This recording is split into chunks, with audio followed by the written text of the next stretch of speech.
No inverno de 1900, 3 homens desapareceram sem deixar vestígios.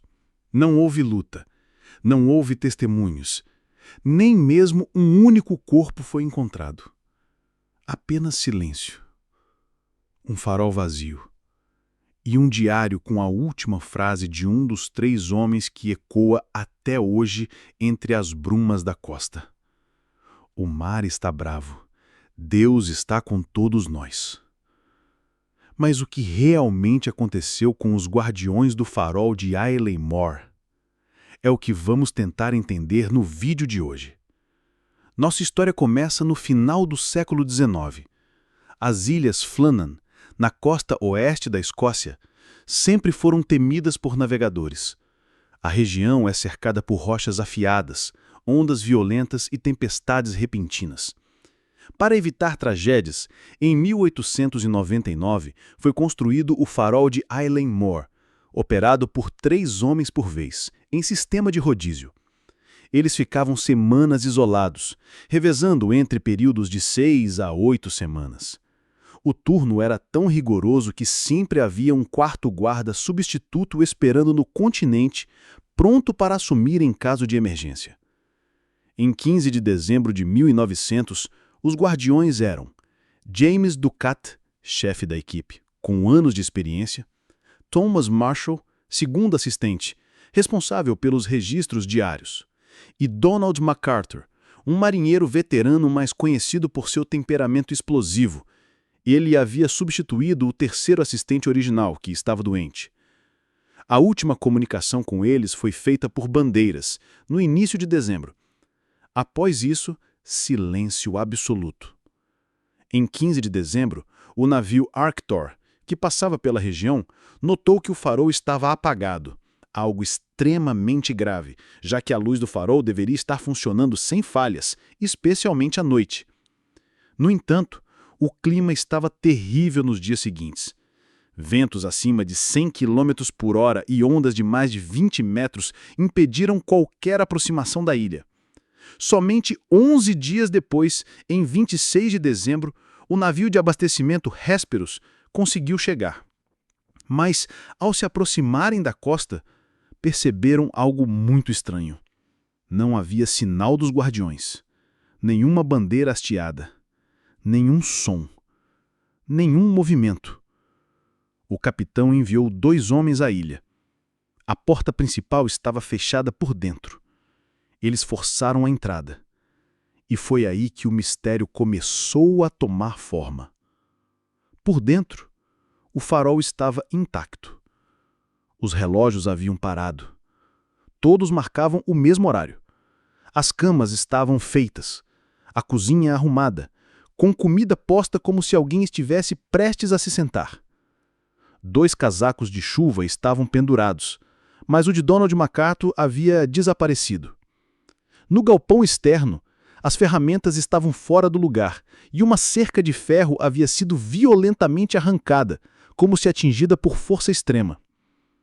Nenhuma pegada, nenhum corpo, nada. Mas havia uma coisa: o diário de Thomas Marshall. Ele havia registrado eventos nos dias anteriores e os textos são inquietantes. Ele descreve ventos extremamente fortes, ondas batendo com fúria na ilha, mas também um comportamento estranho dos companheiros. Em uma entrada, Thomas relata que James Ducat estava silencioso e apreensivo, e que MacArthur, um homem conhecido por sua bravura, estava chorando incontrolavelmente. Em outra, escreve: "Todos estamos com medo. Rezamos juntos. Sinto que algo nos observa."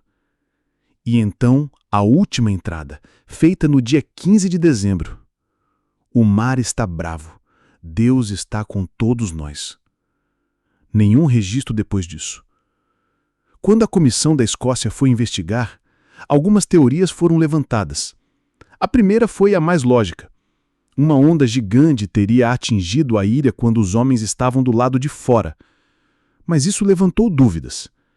Por que saíram todos ao mesmo tempo, se a regra era que um deveria sempre ficar no farol? E por que 2 casacos de proteção foram deixados para trás se o clima estava tão severo? Outra hipótese foi a de um acidente. Talvez um dos homens tenha escorregado e os outros 2 tenham corrido para tentar salvá-lo, sendo levados também. Mas não havia nenhum sinal disso. Nenhuma marca de queda, nenhum sangue. Nada. Mas havia uma coisa: o diário de Thomas Marshall. Pescadores da região diziam que aquela ilha nunca deveria ter sido tocada, que monges antigos haviam morrido ali séculos antes, que a ilha era sagrada ou amaldiçoada. Outros diziam que os homens foram vítimas de um surto psicológico coletivo, provocado pelo isolamento, falta de luz solar e o som constante das ondas. Alguns acreditavam que algo sobrenatural os levou. Moradores antigos contaram que vozes eram ouvidas no vento, que à noite luzes estranhas eram vistas sobre as rochas. Uma teoria ainda mais ousada sugere que os homens foram vítimas de um vórtice dimensional, um tipo de portal invisível que aparece em lugares extremos do planeta. Um detalhe curioso reforça esse tipo de teoria. Algumas embarcações juram ter avistado formas humanas nas janelas do farol, em noites de nebulosidade, décadas depois do desaparecimento. A história se espalhou. Poetas, escritores e até estudiosos do ocultismo passaram a investigar o caso. Em 1971, o músico britânico Genesis lançou uma música chamada The Mystery of London Lighthouse, inspirada no caso. E até hoje, o desaparecimento dos 3 guardiões do farol é tema de livros, filmes e documentários. Nenhuma resposta definitiva foi encontrada.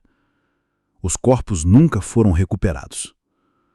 O farol de Island Moor foi automatizado nos anos 70, encerrando o uso de operadores humanos.